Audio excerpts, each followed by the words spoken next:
আসসালামু আলাইকুম সম্মানিত দর্শক। আপনারা যে যখনই ভিডিওটি দেখছেন, সবাইকে আমি স্বাগত জানাচ্ছি। ক্যালেন্ডারের পাতার দিকে তাকালে আজ আমরা দাঁড়িয়ে আছি ২০২৬ সালের জানুয়ারি মাসের মাঝামাঝি সময়ে। আর মাত্র কয়েকটা দিন। আগামী ১২ই ফেব্রুয়ারি আমাদের বহু আকাঙ্ক্ষিত জাতীয় নির্বাচন। কিন্তু একটা অদ্ভুত বিষয় কি আপনারা লক্ষ্য করেছেন? নির্বাচনের ঠিক আগ মুহূর্তে যেমন একটা উৎসবমুখর পরিবেশ থাকার কথা, পাড়া মহল্লায় পোস্টার, চায়ের কাপে ঝড়, সেটা কি আপনারা কোথাও আসলে দেখতে পাচ্ছেন? আমার তো মনে হয় না। বরং বাতাসের ভারী ভাবটা যেন বলে দিচ্ছে, ভেতরে, ভেতরে কোথাও একটা বড় ধরনের চাপ তৈরি হচ্ছে। এই গুমোট পরিস্থিতি নিয়েই আজ আপনাদের সাথে মন খুলে কিছু কথা বলতে চাই। বিশেষ করে আমাদের অন্তর্বর্তীকালীন সরকারের প্রধান, যাকে অনেকেই ম্যাজিক ম্যান বলে থাকেন, সেই ডক্টর মোহাম্মদ ইউনূসের সামনে এখন যে পাহাড় সমান চ্যালেঞ্জ দাঁড়িয়ে আছে, সেটা নিয়েই আজ একটু গভীরে গিয়ে আলাপ করব। আপনারা নিশ্চয়ই লক্ষ্য করেছেন, এতদিন আমরা ভেবেছিলাম নির্বাচনের প্রধান বাধা হয়তো দেশের অভ্যন্তরীণ কোন্দল বা আইন শৃঙ্খলা পরিস্থিতি। কিন্তু এখন খেলার মোড়টা একটু ঘুরে গেছে বলে মনে হচ্ছে। পর্দার আড়ালে আসলে কি ঘটছে? সরকারের ঘুম কেন হারাম হয়ে যাচ্ছে? মূল সমস্যাটা তৈরি হচ্ছে আমাদের দীর্ঘদিনের মিত্র দেশগুলোর অবস্থান পরিবর্তন এবং নিষিদ্ধ ঘোষিত আওয়ামী লীগকে কেন্দ্র করে। এতদিন যারা এই পরিবর্তনের পক্ষে ছিল, এখন তারাই কেন উল্টো প্রশ্ন বানিয়ে সরকারকে নানাভাবে জর্জরিত করছে? বিষয়টা একটু খুলে বলি। গত বছর অর্থাৎ ২০২৫ সালের মে মাসে যখন আওয়ামী লীগকে নির্বাহী আদেশে নিষিদ্ধ করা হলো, তখন অনেকেই ভেবেছিলেন, ব্যাস ঝামেলা চুকে গেল। এখন বাংলাদেশের রাজনীতির মাঠ একদম ফাঁকা। কিন্তু রাজনীতির হিসাব কি এত সহজ? মোটেও না। আমেরিকা আর যুক্তরাজ্য সহ পশ্চিমা বিশ্ব এখন যে ভাষায় কথা বলছে, তা সরকারের জন্য রীতিমতো অস্বস্তিকর। কিছুদিন আগেই আপনারা শুনেছেন ৪ জন প্রভাবশালী ব্রিটিশ এমপি একটা কড়া বিবৃতি দিয়েছেন। তাদের বক্তব্য খুব পরিষ্কার।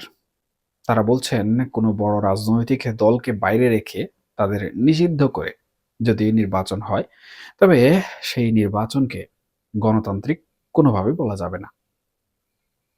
ভাবুন একবার, যেই পশ্চিমা বিশ্ব গণতন্ত্রের কথা বলে আমাদের পাশে ছিল, এখন তারাই বলছে বিনা প্রতিদ্বন্দ্বিতায় বা দেশের একটা বিশাল অংশের মানুষকে বাদ দিয়ে নির্বাচন করলে সেটা গ্রহণযোগ্য হবে না। এতে করে নাকি লাখ লাখ ভোটার তাদের ভোটাধিকার থেকে বঞ্চিত হবেন। এই চাপটা কিন্তু শুধু বিবৃতির মধ্যে সীমাবদ্ধ নেই। আমাদের জাতীয় নিরাপত্তা উপদেষ্টা খলিলুর রহমান সাহেব যখন সদ্য আমেরিকা সফর করে ফিরলেন, তখন তিনি যে বার্তা নিয়ে এসেছেন, তা সরকারের নীতি নির্ধারকদের কপালে কিন্তু চিন্তার ভাঁজ ফেলে দিয়েছে। ওয়াশিংটনে মার্কিন কর্মকর্তাদের সাথে তার বৈঠকে বেশ কিছু অপ্রিয় সত্যের মুখোমুখি হতে হয়েছে। মার্কিনিরা সরাসরি জানতে চেয়েছে দেশে ১৭টি নিষিদ্ধ জঙ্গি সংগঠনের সদস্যরা প্রকাশ্যে ঘুরে বেড়াচ্ছে, তাদের গ্রেফতার করা হচ্ছে না, অথচ রাজনৈতিক কারণে একটি বড় দলকে পুরোপুরি কোণঠাসা করে রাখা হয়েছে। এই দ্বিমুখী আচরণ কেন, তারা প্রশ্ন তুলেছে। বিচার প্রক্রিয়া শেষ হওয়ার আগেই কেন একটি দলকে রাজনৈতিকভাবে নিষিদ্ধ ঘোষণা করা হলো? এই প্রশ্নের উত্তর দেওয়াটা কিন্তু বর্তমান সরকারের জন্য বেশ কঠিন হয়ে দাঁড়িয়েছে। এখানে কিন্তু শেষ নয়। বিদেশিরা এখন একটা নতুন ফর্মুলার কথা বলছে। আপনারা হয়তো ট্রুথ অ্যান্ড রিকনসিলিয়েশন কমিশন বা সত্য ও সমঝোতা কমিশনের কথা শুনেছেন। দক্ষিণ আফ্রিকায় নেলসন ম্যান্ডেলার সময় এটা করা হয়েছিল। পশ্চিমা দেশগুলো চাইছে বাংলাদেশেও এমন একটা কমিশন করা হোক। অর্থাৎ অতীতের ভুলের জন্য ক্ষমা চাওয়া হবে এবং একটা সমঝোতার মাধ্যমে সব দলকে নির্বাচনে আনা হবে। সরকার যে এই বিষয়ে একেবারে ভাবেনি তা নয়।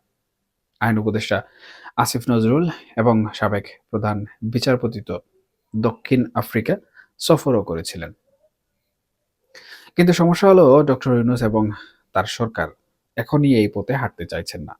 ডক্টর ইউনূস কিছুদিন আগেও বিদেশি মিডিয়াকে বলেছিলেন, আওয়ামী লীগ নির্বাচনে থাকবে কিনা সেটা তাদের নিজস্ব সিদ্ধান্তের ব্যাপার। কিন্তু সরকার তাদের স্পেস দিতে নারাজ যতক্ষণ না তারা ক্ষমা চায়। অথচ ডোনাল্ড ট্রাম্প প্রশাসনের সাবেক কূটনীতিকরা যখন ডক্টর ইউনূসের সাথে দেখা করলেন, তারাও কিন্তু নিষেধাজ্ঞা তুলে নেওয়ার ইঙ্গিতই দিলেন। এর মানে কি দাঁড়ালো? আন্তর্জাতিক মহল থেকে একটা পরিষ্কার বার্তা আসছে, সবাইকে নিয়ে নির্বাচন করুন, নাইলে এই নির্বাচনের বৈধতা নিয়ে প্রশ্ন উঠবে। এখন প্রশ্ন হলো, সরকার কি এই চাপ উপেক্ষা করতে পারবে? দেখুন, আমাদের অর্থনীতির চাকা সচল রাখতে, বাণিজ্যের সুবিধা পেতে পশ্চিমা সমর্থন কিন্তু খুব জরুরি। ডক্টর ইউনূস নোবেল জয়ী হিসাবে বিশ্বজুড়ে সম্মানিত, এটা তার বড় শক্তি। কিন্তু এই নির্বাচনের গ্রহণযোগ্যতা যদি প্রশ্নবিদ্ধ হয়, তবে সেই সম্মানের জায়গাতেও কিন্তু একটা বড় ধাক্কা লাগতে পারে। এবার একটু দেশের ভেতরের পরিস্থিতির দিকে তাকাই। আন্তর্জাতিক চাপের পাশাপাশি ঘরের ভেতরের অবস্থাও কিন্তু খুব একটা সুবিধাজনক নয়। দেখুন, সরকারের গোয়েন্দা সংস্থাগুলো যে রিপোর্ট দিচ্ছে তা রীতিমতো ভয়ের কারণ হয়ে দাঁড়িয়েছে। গোয়েন্দা তথ্য বলছে, 18ই জানুয়ারির পর থেকে নিষিদ্ধ ঘোষিত আওয়ামী লীগের নেতাকর্মীরা বড় ধরনের শোডাউনের প্রস্তুতি নিচ্ছে। এতদিন তারা চুপচাপ ছিল, কিন্তু নির্বাচনের ঠিক আগ মুহূর্তে তারা যদি মাঠে নামে আর সরকার যদি কঠোর হাতে দমন করতে যায়, তবে কি বড় ধরনের সহিংসতা এড়ানো সম্ভব হবে? আর যদি সহিংসতা ছড়িয়ে পড়ে, তবে সাধারণ ভোটাররা কি কোনোভাবে ভোট কেন্দ্রে যাওয়ার সাহস পাবে না আদৌ? সবচেয়ে উদ্বেগের বিষয় হলো আমাদের পুলিশ বাহিনীর মানসিক অবস্থা। একটি সুষ্ঠু নির্বাচনের জন্য পুলিশের ভূমিকা এখানে সবথেকে বেশি গুরুত্বপূর্ণ। কিন্তু গণমাধ্যমের খবর এবং ভেতরের খবর বলছে, পুলিশের চেইন অফ কমান্ডের মধ্যে একটা ভীতি কাজ করছে। তারা ভাবছে, আজকে যদি তারা কোনো রাজনৈতিক দলের বিরুদ্ধে অতি উৎসাহী হয়ে ব্যবস্থা নেয়, আর কাল যদি পরিস্থিতির পরিবর্তন হয়, তখন তাদের সাথে কি ঘটবে? কারণ গত 17 মাসে পুলিশের উপর যে পরিমাণ মব জাস্টিস বা আক্রমণ হয়েছে, তাতে তাদের মনোবল ভেঙে গেছে। তারা সরকারের কাছে লিখিত নিশ্চয়তা চাইছে যে নির্বাচনের দিন স্বাধীনভাবে কাজ করলে পরে তাদের বিপদে পড়তে হবে না। পুলিশ যদি নিষ্ক্রিয় থাকে বা ভয়ে কাজ না করে, তবে ভোটের দিন কেন্দ্র দখল বা মারামারি ঠেকাবে কে? এই প্রশ্নটা কিন্তু থেকেই যাচ্ছে। এর সাথে যুক্ত হয়েছে সংখ্যালঘু নির্যাতনের ইস্যু। আন্তর্জাতিক সম্প্রদায় এখানে স্পষ্টভাবে বলে দিয়েছে, নির্বাচনের আগে বা পরে যদি সংখ্যালঘুদের উপর কোনো হামলার ঘটনা ঘটে, তবে তারা সেটা মেনে নেবে না, সরকারের জন্য পরোক্ষভাবে দায়ী থাকবে। নিরাপত্তা উপদেষ্টার আমেরিকা সফরের সময়ও এই মব ভায়োলেন্স এবং সংখ্যালঘু নির্যাতনের বিষয়গুলো নিয়ে মার্কিনিরা তীব্র অসন্তোষ প্রকাশ করেছে। তারা বলেছে, সরকারের সমর্থকরাই যদি আইন নিজের হাতে তুলে নেয়, তবে আইন শৃঙ্খলা পরিস্থিতির উন্নতি আসলে হবে কিভাবে? এখন আসি সরকারের মিত্রদের কথায়। আপনারা জানেন, এই সরকার ক্ষমতায় আসার পর বেশ কিছু দল কিন্তু তাদের সমর্থন দিয়েছিল। জামাতে ইসলামী সহ সমমনা দলগুলো নিয়ে একটা শক্ত জোট হওয়ার কথা ছিল, কিন্তু ভোটের সময় গনিয়ে আসতেই সেই জোটে ফাটল ধরেছে। কারণটা খুবই সাধারণ, আসন ভাগাভাগি। সবাই চায় ক্ষমতার অংশ হতে। খবর পাওয়া যাচ্ছে, জামাত ইসলামী নিজেদের জন্য 109টি আসন রেখে বাকি শরিকদের জন্য 110টি আসন ছাড়তে চাইছে। কিন্তু ইসলামী আন্দোলন বাংলাদেশ বা অন্য ছোট দলগুলো এতে সন্তুষ্ট নয়। চরমোনাই পীর সাহেবের দল একাই 50টি আসন চায়, কিন্তু জামাত 40টির বেশি দিতে কোনোভাবেই রাজি নয়। এই যে দর কষাকষি, এটা কি শেষ পর্যন্ত কে পৌঁছাবে? নাকি নির্বাচনের আগেই জোট ভেঙে চুরমার হয়ে যাবে? সেটা মূলত এখন দেখার বিষয়। এমনকি সরকারের আশীর্বাদ পুষ্ট হিসেবে পরিচিত কিছু নতুন দল, যাদের আমরা কিংস পার্টি বা এনসিপি বলি, তাদের সাথেও কিন্তু পুরনো দলগুলোর কোনো ধরনের বনিবনা হচ্ছে না। এই যে চতুর্মুখী সংকট, একদিকে আমেরিকা ব্রিটেনের চাপ আওয়ামী লীগকে নির্বাচনে আনার জন্য, অন্যদিকে দেশের ভেতর গোয়েন্দাদের সতর্কতা যে 18 তারিখের পর বড় গন্ডগোল হতেই পারে। আবার দেখুন, পুলিশের নিষ্ক্রিয়তা এবং নিজেদের জুটের কামড়াকামড়ি, সব মিলিয়ে ডক্টর ইউনূস এখন এক কঠিন পরীক্ষার মুখে।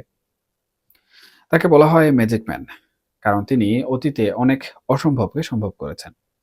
কিন্তু রাজনীতি আর অর্থনীতি এক জিনিস নয়। এখানে কিন্তু ২ আর ২ যোগ করলে সবসময় ৪ হয় না। তাহলে শেষ পর্যন্ত আসলে কি হতে যাচ্ছে? সরকার কি বিদেশিদের চাপে নতি স্বীকার করে কোনো সমঝোতায় আসবে? নাকি নিজেদের অবস্থানে অনড় থেকে একটা নির্বাচন করেই ফেলবে? যদি একতরফা নির্বাচন হয়, তবে সেই সরকার কি আদৌ টিকতে পারবে? আর যদি সমঝোতা করতে হয়, তবে ছাত্র জনতার যে ম্যান্ডেট নিয়ে এই সরকার এসেছিল, সেটার কি হবে?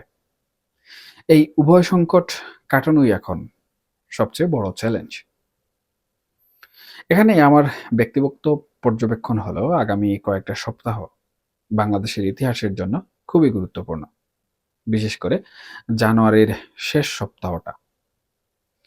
এই সময়ই আসলে বোঝা যাবে রাজনীতির বাতাস কোন দিকে বইছে। ডক্টর ইউনূস কি পারবেন তার আন্তর্জাতিক গ্রহণযোগ্যতা কাজে লাগিয়ে এই বৈতরণী পার হতে? নাকি আমরা আবারও কোনো সংঘাতময় পরিস্থিতির দিকে এগিয়ে যাচ্ছি ধীরে ধীরে? এখানে আরেকটা বিষয় গুরুত্বপূর্ণ, ভারতের ভূমিকা। তারা অনেকদিন ধরে অন্তর্ভুক্তিমূলক নির্বাচনের কথা বলে আসছে। অর্থাৎ প্রতিবেশীর চাপও কিন্তু কম নয়। আমরা যারা সাধারণ মানুষ, যারা শুধু একটু শান্তিতে ভোট দিতে চাই, তাদের মনেও নিশ্চয়ই এই প্রশ্নগুলো ঘুরপাক খাচ্ছে। পরিস্থিতি যেদিকেই যাক, আমরা চাইবো দিন শেষে যেন দেশের মানুষের বিজয় হয়, গণতন্ত্রের বিজয় হয়। তবে বর্তমান প্রেক্ষাপট বলছে পথটা মোটেও মসৃণ নয়। আমাদের চোখ রাখতে হবে আগামী দিনগুলোর ঘটনার উপর।